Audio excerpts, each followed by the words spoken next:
आइए जानते हैं आज की कुछ प्रमुख अंतर्राष्ट्रीय खबरों को। उससे पहले एक नजर आज के हेडलाइंस पे। किसी को नहीं बख्शा जाएगा, लैब रिपोर्ट सामने आने के बाद फूटा सीएम नायडू का गुस्सा।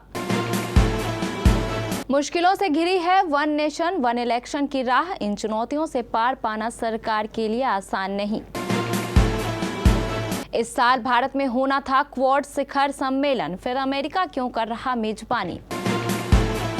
रेप की धमकी दी, हाथ पैर बांधकर पीटा, आर्मी ऑफिसर की मंगेतर के साथ ओडिशा के पुलिस स्टेशन में क्रूरता। मांझी बता रहे यादवों को आरोपी, तो सोशल मीडिया पर भूमिहार राजपूत हो रहे बदनाम। इजराइल के पेजर वॉकी टॉकी अटैक से कांप गया हिजबुल्लाह, चीफ नसरल्लाह के भाषण में दिखा डर। मोसाद ने 50 ग्राम की लिथियम बैटरी को ऐसे बना दिया विस्फोटक, आखिर क्या है इजराइल का खतरनाक ऑपरेशन। सोने की कीमत में गिरावट जारी, चांदी के भाव ठहरे। शादी के बाद अदिति राव हैदरी और सिद्धार्थ पहली बार मुंबई में हुए स्पॉट, हाथों में हाथ डाले रोमांटिक हुआ कपल। और अश्विनी ने बनाया वर्ल्ड रिकॉर्ड, 147 साल के इतिहास में ऐसा करने वाले पहले खिलाड़ी बने।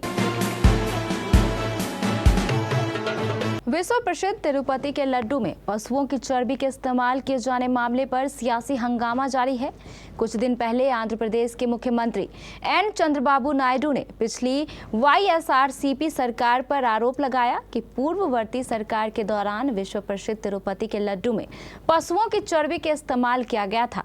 सीएम नायडू ने एनडीए विधायक दल की बैठक को संबोधित करते हुए दावा किया कि तिरुमाला के लड्डू भी घटिया सामग्री से बनाए गए थे। उन्होंने घी के बजाय जानवरों की चर्बी का उपयोग किया। केंद्रीय मंत्रिमंडल ने बुधवार को पूर्व राष्ट्रपति रामनाथ कोविंद वाली समिति की सिफारिश के अनुसार एक देश एक चुनाव के प्रस्ताव को मंजूरी दे दी। उच्च स्तरीय समिति ने लोकसभा चुनाव की घोषणा से पहले मार्च में रिपोर्ट सौंपी थी। समिति ने एक देश एक चुनाव को 2 चरण में लागू करने की सिफारिश की है। इसके तहत पहले चरण में लोकसभा और राज्य विधानसभाओं के लिए एक साथ चुनाव करवाने और उसके बाद दूसरे चरण में आम चुनाव के 100 दिनों के भीतर स्थानीय निकाय चुनाव कराने की योजना है। समिति की सिफारिशों को स्वीकार करने के बाद सरकार ने एक देश एक चुनाव योजना में एक कदम आगे बढ़ाया है। एक साथ चुनाव कराने की यह कोशिश अब सिर्फ संख्या पर निर्भर है। प्रधानमंत्री नरेंद्र मोदी 21 सितंबर से अमेरिका का 3 दिवसीय दौरा करेंगे। इस दौरान वे वार्षिक क्वाड शिखर बैठक में शामिल होंगे और संयुक्त राष्ट्र महासभा में समिट ऑफ द फ्यूचर को संबोधित करेंगे। विदेश मंत्रालय ने मंगलवार को बताया कि पीएम मोदी 22 सितंबर को न्यूयॉर्क में भारतीय समुदाय के लोगों को भी संबोधित करेंगे। इससे पहले वे 21 सितंबर को डेलवेयर के वॉल्मिंगटन में क्वाड लीडर्स समिट में शामिल होंगे, जिसकी मेजबानी अमेरिका के राष्ट्रपति जो बाइडेन करेंगे। ऐसा पहली बार होगा जब अमेरिका के राष्ट्रपति अपने गृह नगर विल्मिंगटन के क्वाड शिखर सम्मेलन की मेजबानी करेंगे। इसमें ऑस्ट्रेलिया के प्रधानमंत्री एंथनी अल्बनीज और उनके जापानी समकक्ष फूमियो कसीदा भी शामिल होंगे। इस साल क्वाड शिखर बैठक की मेजबानी करने की बारी भारत की थी, लेकिन अमेरिका के अनुरोध के बाद अब भारत अगले साल सिर्फ शिखर बैठक की मेजबानी करेगा। रोड रेज की कंप्लेंट लिखाने पुलिस स्टेशन पहुंचे आर्मी ऑफिसर और उनकी मंगेतर के साथ ओडिशा में पुलिस की क्रूरता का केस सामने आया है। महिला ने प्रताड़ना की जो आप बीती बताई है वह हैरान कर देने वाली है। आर्मी ऑफिसर की मंगेतर ने पुलिस पर न सिर्फ हाथ पैर बांधकर पीटने का आरोप लगाया है, बल्कि पैंट उतारने, प्राइवेट पार्ट दिखाने और रेप की धमकी देने जैसे संगीन इल्जाम भी लगाए हैं। मामला ओडिशा की राजधानी भुवनेश्वर का है। पुलिस की क्रूरता झेलने वाले आर्मी ऑफिसर सिख रेजिमेंट का हिस्सा हैं। उनकी मंगेतर भुवनेश्वर में अपना रेस्टोरेंट चलाती है। महिला ने बताया कि रात करीब 1 बजे मैं अपना रेस्टोरेंट बंद करके घर लौट रही थी, तभी कुछ युवकों ने मेरे साथ बदसलूकी की। हमने पुलिस से मदद लेने के बारे में सोचा और सीधे भरतपुर थाने पहुंच गए।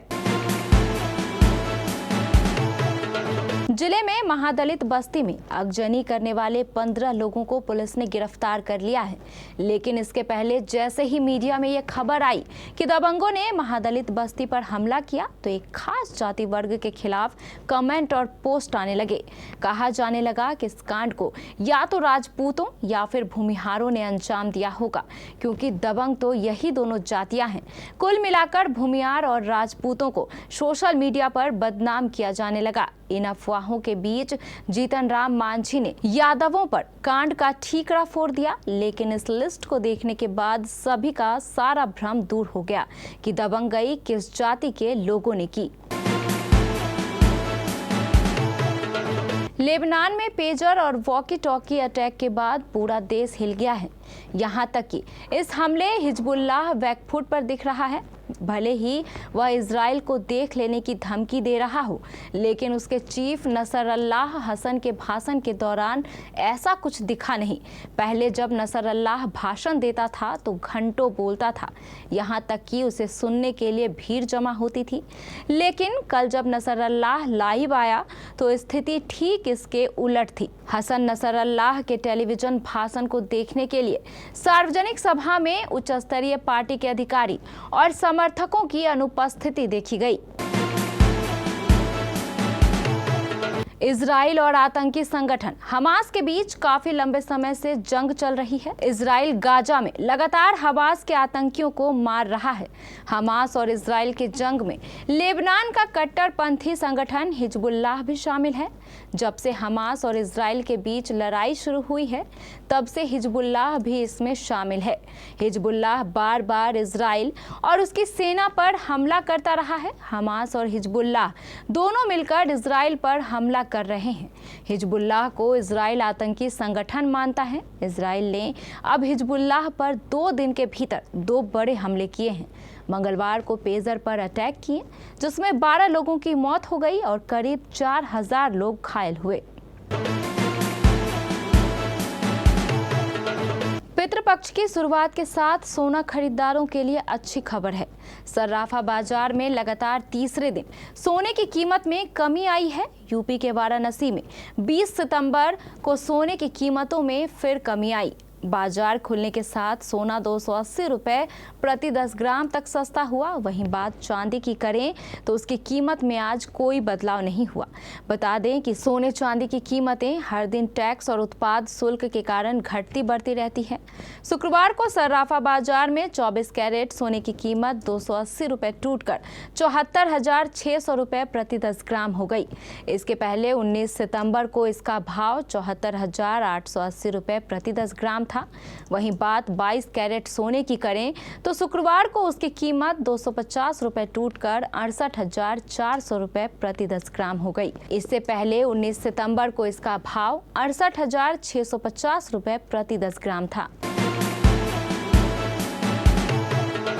अदिति राव हैदरी और सिद्धार्थ ने पिछले हफ्ते अचानक शादी कर हर किसी को चौंका दिया था। दोनों ने वानापर्थी स्थित 400 साल पुराने श्री रंगनायक स्वामी मंदिर में शादी रचाई और 16 सितंबर 2024 को सोशल मीडिया पर वेडिंग फोटोज अपलोड कर फैंस के साथ गुड न्यूज शेयर की। अब शादी के बाद पहली बार कपल मुंबई में स्पॉट हुआ है। शादी के बाद 19 सितंबर की रात को अदिति राव हैदरी और सिद्धार्थ मुंबई लौट आए। दोनों को मुंबई एयरपोर्ट पर एक साथ देखा गया। सोशल मीडिया पर उनका वीडियो जमकर वायरल हो रहा है।